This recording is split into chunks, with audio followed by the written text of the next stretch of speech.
Nos gozamos que Dios nos permite una vez más reunirnos por estos medios para agradecerle porque Él ha sido fiel, porque Él ha sido bueno con cada uno de nosotros. Alabado sea el nombre del Señor. Nosotros les damos la bienvenida también en este momento a las personas que están integrándose a la transmisión que estamos haciendo de Facebook Live para compartir el estudio de la palabra del Señor. Nosotros esperamos que este estudio de la palabra sea de bendición. Nos gozamos en que tome de su tiempo para compartir con nosotros. La palabra del Señor yo creo que siempre es bendición. Trae bendición a todo aquel que la escucha y que la acepta y que la cree. Alabado sea el nombre del Señor. Nosotros hemos estado llevando este estudio del libro de los Hechos. La semana pasada estudiamos el capítulo 6, que es un capítulo corto, y vimos que dentro de la iglesia primitiva hubieron rumores acerca de que las viudas las viudas griegas que eran descuidadas, rumores de discriminación de los hebreos en contra de los griegos. Vimos que los discípulos, los apóstoles del Señor, ellos reconocieron que era un problema legítimo que existía, cómo los rumores afectan y hacen daño, que era algo que necesitaba atención y que era algo que necesitaba resolverse. Pero también ellos entendieron que ellos habían sido llamados con el propósito de llevar la palabra de Dios, con el propósito de que el evangelio se expandiera, y sabían que no podían ellos ser los que atendieran la mesa. Por eso entonces la iglesia escogió a 7 varones. Los apóstoles dijeron cuáles eran las cualificaciones y aceptaron a las nominaciones que hizo la iglesia. Ellos oraron por estos 7 varones, le impusieron las manos y oraron por ellos. Y uno de estos 7 varones que nosotros vimos que fue elegido con la función de administrar las provisiones que la iglesia daba a las viudas fue Esteban. Vimos que Esteban, Dios no solamente lo usaba para administrar las mesas de las viudas donde ellos le daban provisiones, sino que lo usaba en la palabra de Dios, que lo usaba en milagros, que lo usaba en señales. Y esto trajo la atención a personas que se levantaron en su contra, personas religiosas que se levantaron para debatir en contra de Esteban. Estas eran personas que eran personas intelectuales, personas que eran doctos en las escrituras, eruditos. Sin embargo, dice el versículo 10 del capítulo 6 que no podían resistir a la sabiduría y al espíritu con que Esteban hablaba. Aleluya. Esto es porque el hombre natural no puede discernir las cosas espirituales. Esteban estaba lleno del Espíritu Santo, el Espíritu Santo que es quien nos revela la palabra de Dios. Amén. Ellos no podían debatir por Esteban, y al no poder debatir con él, vimos que ellos entonces sobornaron a personas. Le pagaron a gente para que calumniaran y levantaran un falso testimonio en contra de Esteban. Y allí nos quedamos nosotros la semana pasada. Hoy vamos a dar continuidad a lo que sucedió y vamos a estar estudiando, empezando el capítulo 7. Vamos a estar tocando hoy hasta el versículo 16 del capítulo 7 del libro de los Hechos. Amén. Para iniciar este estudio vamos a leer los primeros 7 versículos. Capítulo 7 del libro de los Hechos. Vamos a leer del versículo 1 al 7 para empezar el estudio. Y damos lectura a la palabra del Señor en el nombre del Padre, del Hijo y del Espíritu Santo. Amén. Amén. El sumo sacerdote dijo entonces, el sumo sacerdote está cuestionando a Esteban. Y él dijo, ¿esto es así? Le está preguntando a Esteban. Entonces Esteban le va a dar la respuesta a las acusaciones que le hacen. Varones, hermanos y padres, oíd, el Dios de la gloria apareció a nuestro padre Abraham estando en Mesopotamia, antes que morase en Harán, y le dijo, sal de tu tierra y de tu parentela, y ven a la tierra que yo te mostraré. Entonces salió de la tierra de los caldeos y habitó en Harán, y de allí, muerto su padre, Dios le trasladó a esta tierra, en la cual vosotros habitáis ahora.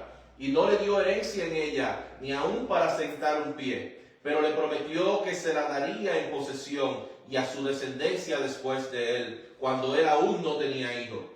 Y le dijo Dios así, que su descendencia sería extranjera en tierra ajena, y que los reducirían a servidumbre y los maltratarían por 400 años. Mas yo juzgaré, dijo Dios, a la nación de la cual serán siervos, y después de esto saldrán y me servirán en este lugar. Oremos. Amante Dios y Padre Celestial, Señor, te damos gracias, Señor, por tu palabra. Ahora, Señor, nos presentamos delante de ti, Señor, para que tu Espíritu Santo esté, Señor, guiando, dirigiendo todo lo que hacemos, que esté preparando la mente, los corazones, Padre Santo, para recibir esta palabra que tú tienes para cada uno de nosotros. Que esta palabra sea una palabra, Dios mío, de fortaleza, una palabra que nos acerque a ti, Padre Santo, que nos ayude a confiar y a vivir, Padre Santo, para ti, conforme a tu voluntad. Te damos gracias, Dios mío, y todo te lo pedimos en el nombre de Jesús.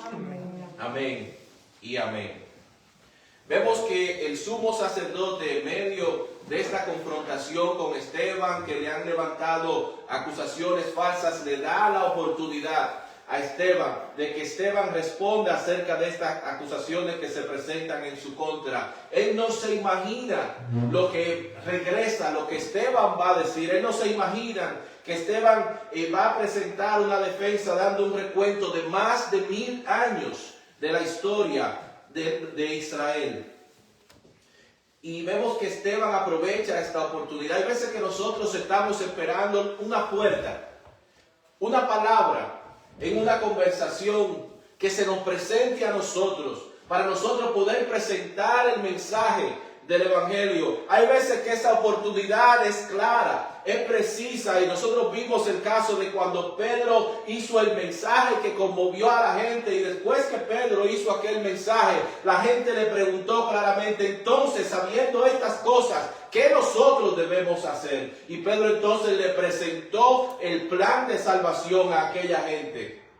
Pero en este caso el sumo sacerdote no le está preguntando de esa manera, sino que le está diciendo que se defienda. Pero Esteban utiliza esta oportunidad no para hacer una defensa acerca de que, para hacer él ser absuelto de los cargos que se le están presentando, sino que la defensa que hace Esteban es una defensa del Evangelio, es una defensa del cristianismo, es una defensa de su fe, de por qué él cree lo que él cree. Él recibe esta oportunidad para presentar una defensa de su fe. Como Pedro dijo en su carta, que nosotros también tenemos que estar preparados para dar una defensa de nuestra fe cuando se nos pregunte la razón de por qué nosotros creemos. Lo vemos en 1 de Pedro 3:15.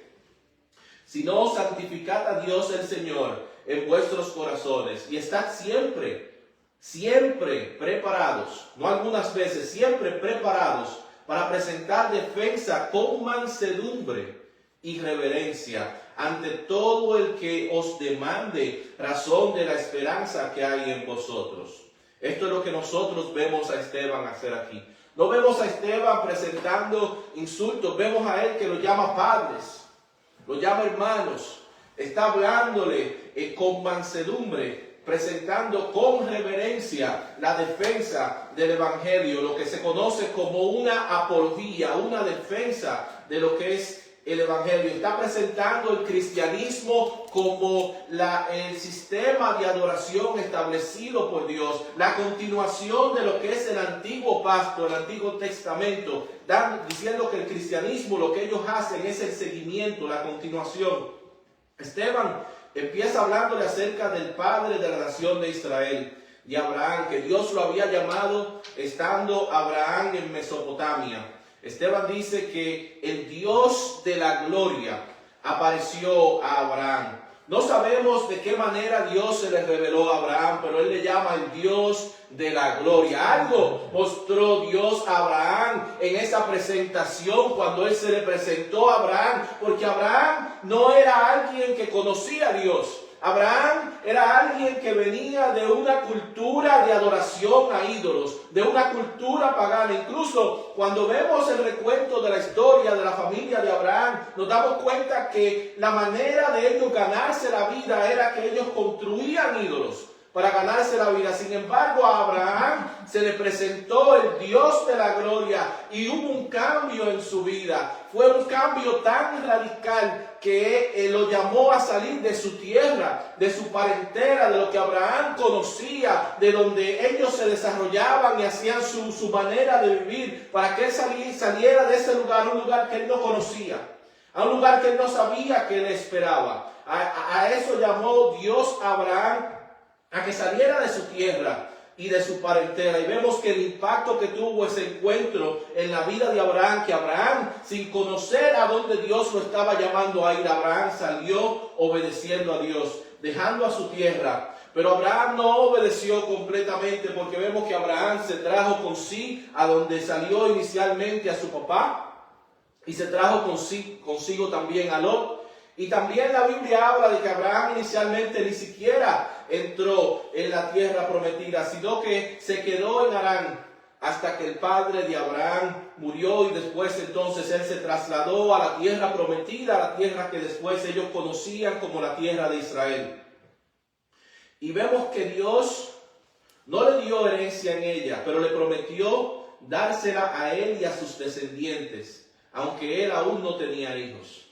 O sea, le está dando una promesa a Abraham, él aún no teniendo descendencia, de que esa tierra que él estaba, que Dios lo había llamado, se le iba a dar a él y a sus hijos. Vemos la fidelidad de Dios en esta promesa a Abraham. Una promesa futura, una promesa que nosotros le estamos viendo miles de años después, que todavía está en vigencia, se está cumpliendo. Pero vemos que Abraham obedeció a Dios, y Dios nos dice que su fe le fue contada a Abraham por justicia. Vemos en la vida de Abraham que se nos presenta a nosotros por primera vez cuál es la manera que Dios diseñó para la salvación del ser humano, que es la fe en Dios. Abraham creyó en Dios y su fe le fue contada por justicia. En Hebreos, el escritor de los Hebreos habla acerca de la fe de Abraham. En Hebreos capítulo 11, versículo 8 al 11 dice: por la fe Abraham, siendo llamado, obedeció para salir al lugar que había de recibir como herencia, y salió sin saber a dónde iba. Por la fe habitó como extranjero en la tierra prometida, como en tierra ajena, morando en tiendas con Isaac y Jacob, coherederos de la misma promesa, porque esperaba la ciudad que tiene fundamento, cuyo arquitecto y constructor es Dios. Gloria sea el nombre del Señor. Dios nos ha llamado a nosotros que, al igual que Abraham, nosotros tratemos nuestra estadía en este mundo como extranjeros, como peregrinos. Abraham no se logró establecer en un lugar donde logró hacer una construcción permanente, sino que toda su vida él vivió en tiendas. Él vivió como nómada, él vivió moviéndose de un lugar a otro, pero él no estaba triste por la condición en la que él vivía, sino que él vivía por fe, porque él conocía que lo que Dios tenía preparado para él era mucho más grande que todo lo que el mundo tenía para ofrecerle. Gloria sea el nombre del Señor. El apóstol Pablo escribió acerca de las promesas que nosotros tenemos, que están preparadas para nosotros, en la primera carta a los Corintios, en el capítulo 2. En el versículo 9, dice: antes bien, como está escrito, cosas que ojo no vio, ni oído oyó, ni han subido en corazón de hombre, son las que Dios ha preparado para los que le aman. Gloria sea el nombre del Señor. De esa manera vivió Abraham, confiando en las promesas del Señor. Dios también le reveló a Abraham acerca de que siglos antes de que sucediera, les reveló a Abraham de que su descendencia estarían como extranjeros en una tierra extraña, y que en aquel lugar en el cual ellos iban a estar, los iban a maltratar, los iban a esclavizar, y ellos iban a permanecer en esa tierra por 400 años. Pero también le prometió a Abraham que Dios iba a castigar aquella tierra, que los iba a maltratar a su descendencia. Y nosotros vemos que el cumplimiento de eso en el libro de Éxodo, que vemos que la descendencia de Abraham, la nación de Israel, estuvo en Egipto como esclavo 400 años. Pero también vimos y vemos la fidelidad de Dios cumpliéndose en la descendencia de Abraham. Vemos que la promesa se cumplió, que también Dios, la tierra que esclavizó a la descendencia de Abraham, tuvo que pagar un precio caro. Porque vemos que Dios mandó 10 plagas en el libro de Éxodo, que habla acerca de lo que sucedió en Egipto. La última de estas plagas siendo la muerte de los primogénitos en Egipto. Destruyó el ejército de Faraón ahogándose cuando el Mar Rojo se cerró, y también la nación de Israel salió con las riquezas de Egipto. Los egipcios querían salir de ellos y le dieron su oro y le dieron su plata cuando salieron de Egipto. Pero vemos cómo la fidelidad de Dios es grande y se cumple. Gloria sea el nombre del Señor. Aunque Abraham tenía cientos de años que había muerto, las promesas que Dios le dijo a Abraham se cumplieron en su descendencia. Dice el versículo 8 al 10.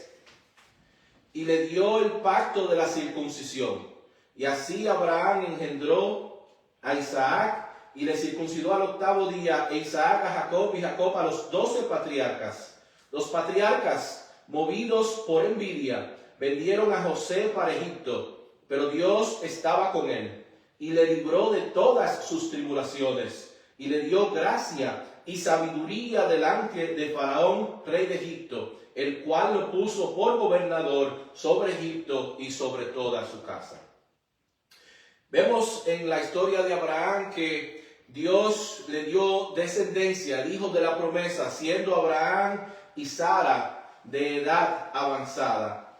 La esposa de su hijo, del hijo de la promesa de Isaac, era estéril. Vemos que Isaac oró a Dios y Rebeca quedó embarazada de mellizos. Y había una batalla, una lucha interna en ella, en su embarazo. Pero de estos mellizos vemos que el primero que nació fue Esaú, y el segundo que nació fue el padre de la nación de Israel, Jacob, que Dios luego le cambió el nombre a Israel.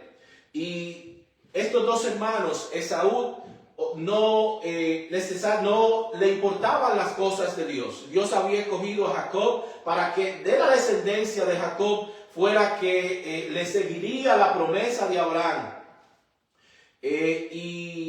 Pero el padre de Jacob y de Esaú, Isaac, prefería a Esaú porque Esaú era un cazador y le llamaba eso la atención, por lo que en Génesis vemos que la madre de ellos, Rebeca, coordina un plan para que Jacob engañe a su padre que sufría de ceguera, para que se hiciera pasar por Esaú y recibir entonces él la bendición de la primogenitura. Pero vemos que por eso entonces Jacob tuvo que salir huyendo, y donde se refugió allí en medio de la familia, vemos que él encontró a alguien que era más listo que él, alguien que era más tigre que él, que era más engañador que él. Vemos que él se encontró con Labán, él se enamoró de la hija menor de Labán, de Raquel, y trabajó 7 años para Labán, 7 años de trabajo forzoso para Labán, para que él le diera, como era costumbre, su hija en matrimonio, porque la persona tenía que pagar lo que era conocido como el precio, como la dote. Pero al día siguiente de la boda se dio cuenta que le había dado a su hija mayor, a Lea. La palabra nos dice que Jacob trabajó otros 7 años más para que Labán le diera también a su hija menor, a Raquel, en matrimonio, porque la palabra dice que Jacob amaba a Raquel. José era el hijo de Raquel. Y Raquel, tal vez porque era el hijo de Raquel, la que él amaba, tal vez por la conducta de sus hermanos, o tal vez porque había recibido alguna palabra de Dios en referencia a José. José, siendo casi el menor de toda su familia, él había escogido, había dado indicaciones que la primogenitura, que el liderazgo de la familia lo iba a poner en las manos de José. Y parte de esa indicación fue en aquella túnica de varios colores que era típica de aquella persona que era el primogénito de la familia. Y por eso entonces sus hermanos odiaban a José. Odiaban a José. También José tenía ciertos sueños. Había un sueño en particular que él había soñado, en el cual sus hermanos se habían postrado delante de él. Y dice tanto que era la contienda entre José y sus hermanos, que dice que sus hermanos ni siquiera le podían hablar pacíficamente a José. Además, José iba enviado por Jacob y espiaba a los hermanos y le contaba acerca de lo que los hermanos hacían, de las maldades que hacían los hermanos. Y en una de estas ocasiones que Jacob había enviado a José para que investigara y le rindiera cuenta de lo que hacían sus hermanos, dicen que sus hermanos lograron ver a José a la distancia. Vieron a José a la distancia y ellos conspiraron con matar a José.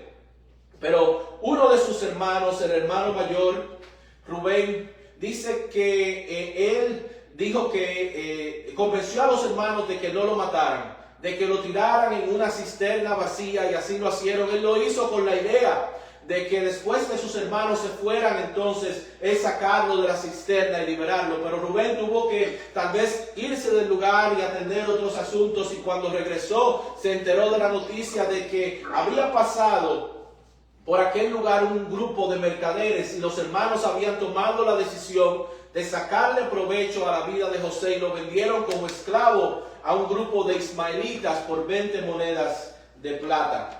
Amén. Así hicieron ellos con sus hermanos. Cuando Esteban habla acerca de este evento, el énfasis que Esteban está haciendo es acerca de los patriarcas de Israel, de la gente que ellos se enorgullecían diciendo que ellos eran la descendencia de Israel. Estas son las personas, los hijos de Jacob, son los patriarcas, los padres de cada uno de la tribu de Israel. Y está hablando acerca de ellos, del trato que ellos le dieron a José, y que ellos no eran muy diferentes a sus padres, porque el trato que ellos le dieron a José, el odio que ellos tenían en contra de José, era el odio que este grupo que Esteban le estaba hablando tenía en contra del Señor Jesucristo.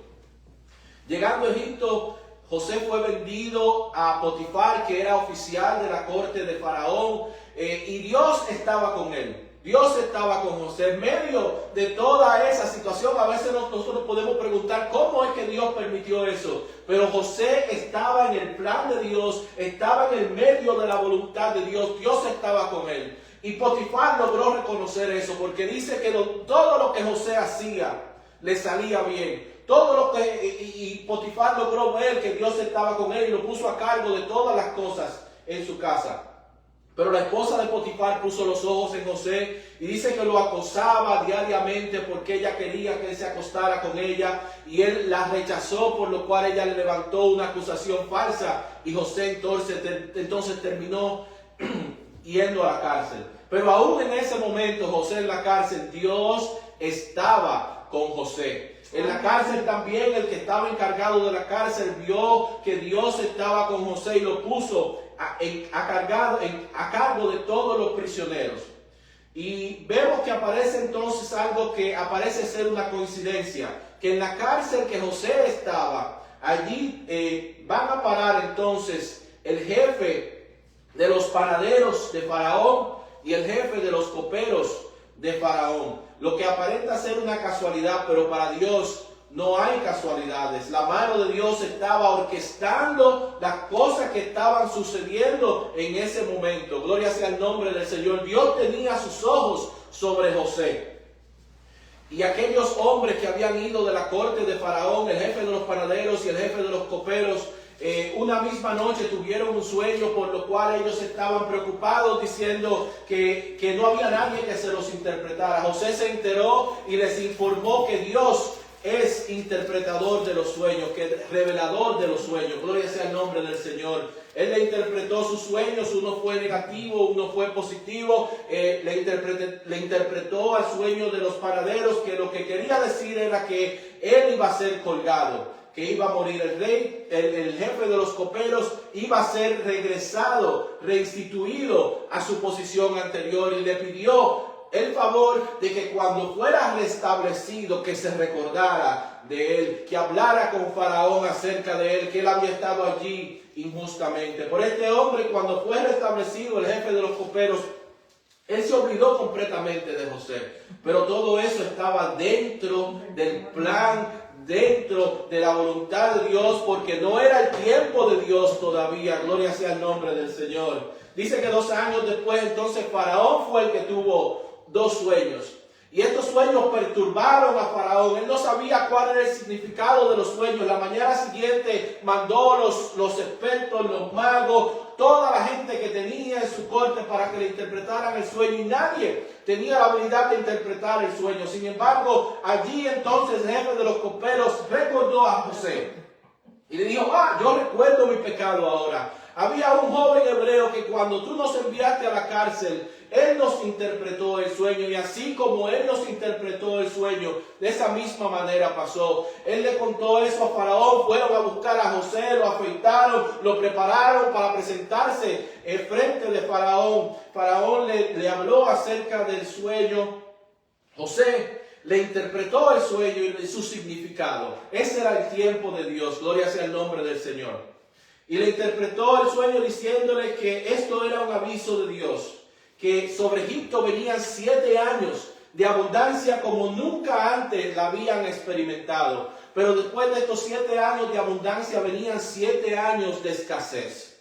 Y no solamente le interpretó el sueño, sino que le hizo una recomendación. Le dijo que entonces durante los 7 años de abundancia que construyeran almacenes, que almacenaran comida en preparación para los 7 años de escasez. Y vemos que Dios puso gracia en José ante los ojos de Faraón. O sea que el Faraón entonces cogió a José para que José fuera el administrador de las riquezas de Egipto.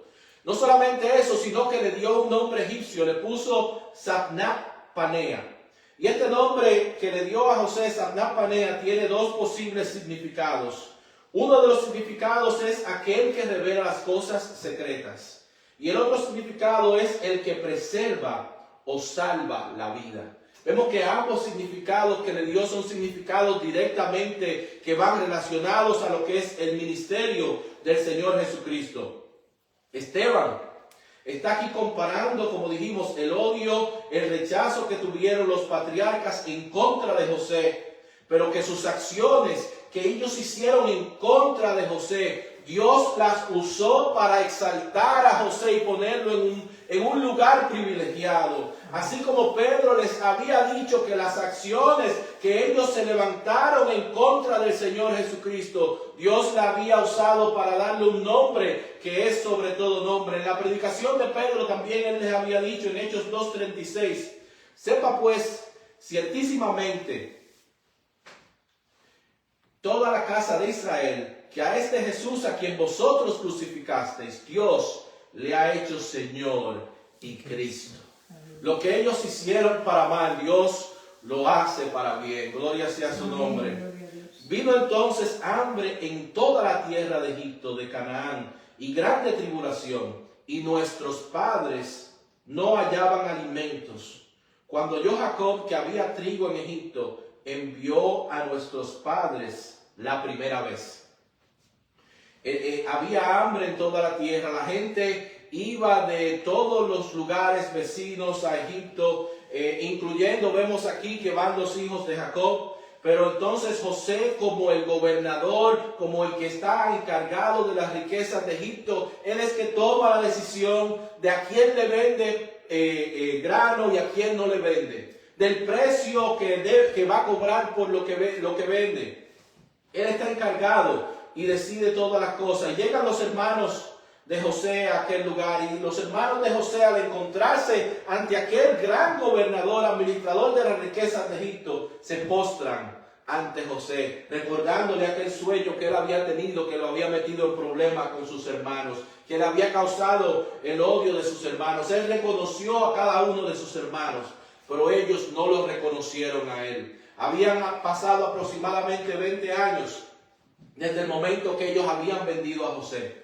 José tenía inicialmente, era un joven, era tal vez un adolescente cuando ellos lo vendieron. Ahora era un hombre, ahora estaba afeitado su cabeza, que es algo no común dentro de la cultura hebrea. Ahora no tiene barba, sino que está afeitado. Ahora tiene incluso hasta el maquillaje egipcio en su cara que ellos acostumbraban a tener la gente que tenía ese tipo de poder. Ellos no lo reconocieron, sin embargo él los reconoció a ellos.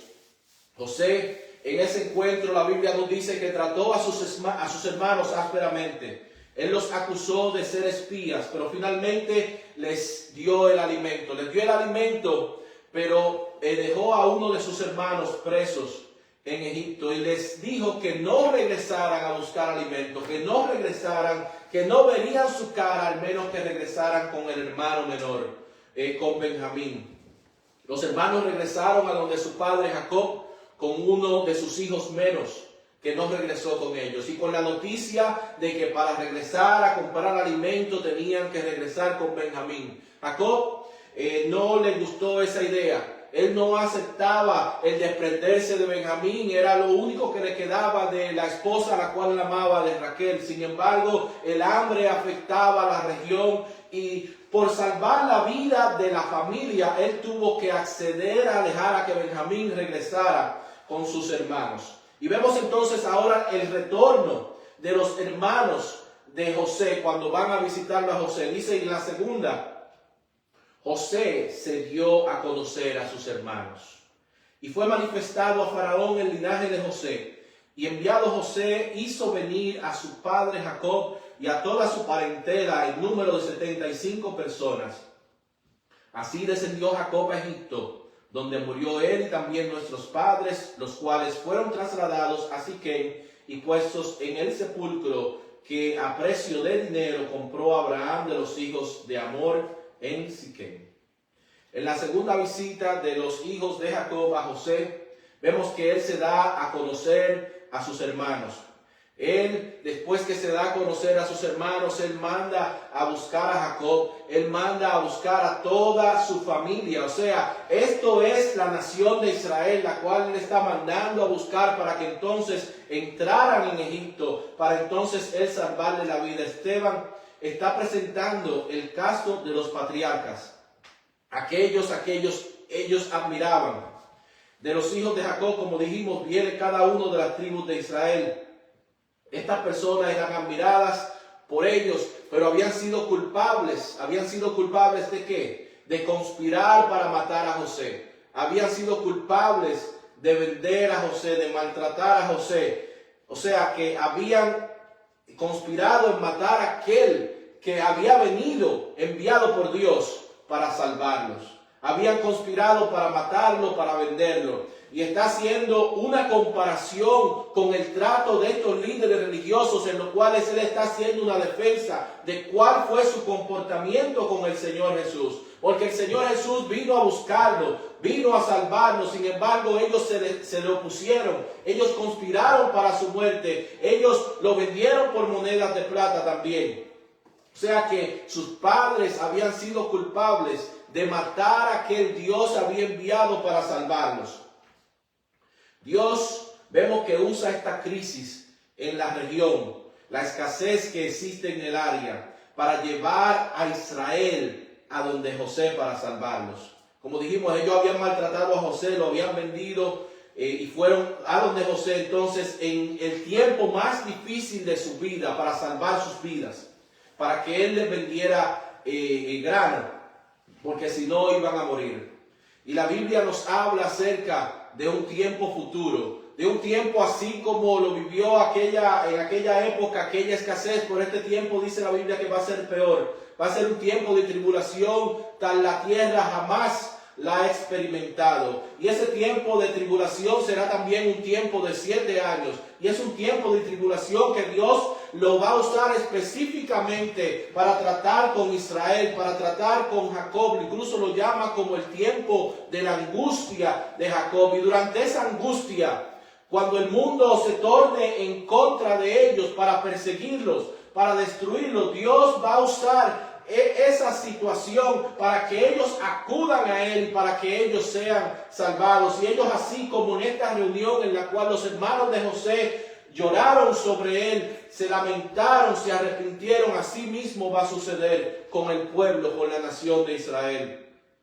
Dios habló por medio del profeta Zacarías, hablando de ese momento en el capítulo 12, versículo 10, diciendo: y derramaré sobre la casa de David y sobre los moradores de Jerusalén espíritu de gracia y de oración, y mirarán a mí, a quien traspasaron, y llorarán como se llora por hijo unigénito, afligiéndose por él como quien se aflige por el primogénito. Vemos que existe una comparación directa en lo que fue la vida de José y la vida del Señor Jesucristo. Cuando nosotros vemos el panorama de lo que está sucediendo alrededor del mundo, nosotros vemos que se han levantado muchas naciones a pronunciarse en contra de Israel. Vemos las organizaciones internacionales incluso que cuando Israel es atacado e Israel se defiende en contra de aquellos que los ultrajan, vemos que ellos se pronuncian en contra de Israel.